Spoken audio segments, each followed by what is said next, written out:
is there anything that we can do to protect them besides, so we've talked about the proper fertilization, proper care. Would you say, I've seen people like wrapping their trees in black plastic if a late frost is predicted? No, don't do that. No, Is there no. anything we I can mean, do? like if you were, let's say this, like if you were in the fruit industry and you want to make sure you protected your fruit blossoms, then you might want to do something. Like you could people spray water to protect the buds and stuff like that.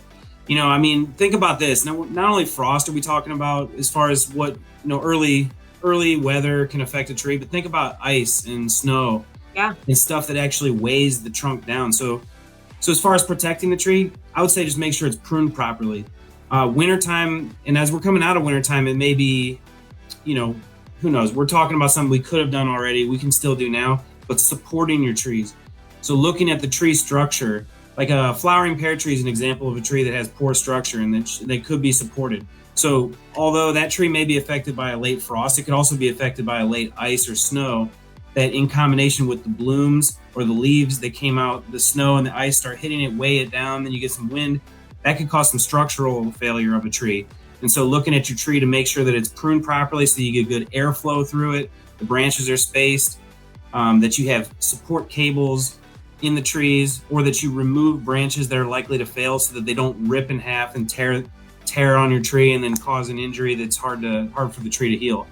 So I mean, all this ties into whether the tree's healthy and taken care of properly. So another thing you can do when you're looking at your trees right now, if you're inspecting them and you're looking at your buds, is look at the tip of the branch and then look at the twig, and you'll be able to see how much growth it had on the previous season by looking at the twig.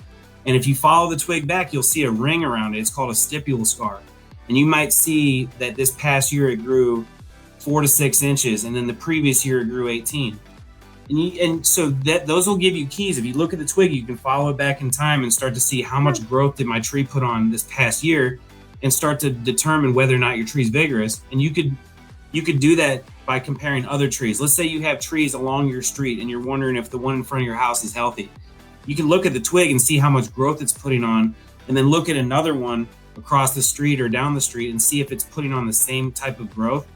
And let's say yours isn't. That might indicate a root problem or a fertility problem or a soil problem. And so those types of keys, like for looking at the buds, the twigs, the mulching, how much growth it's putting on, whether it's pruned properly and supported, those are definitely keys coming out of wintertime to make sure your tree's healthy, on top of the fertilizing and pest management and stuff as well.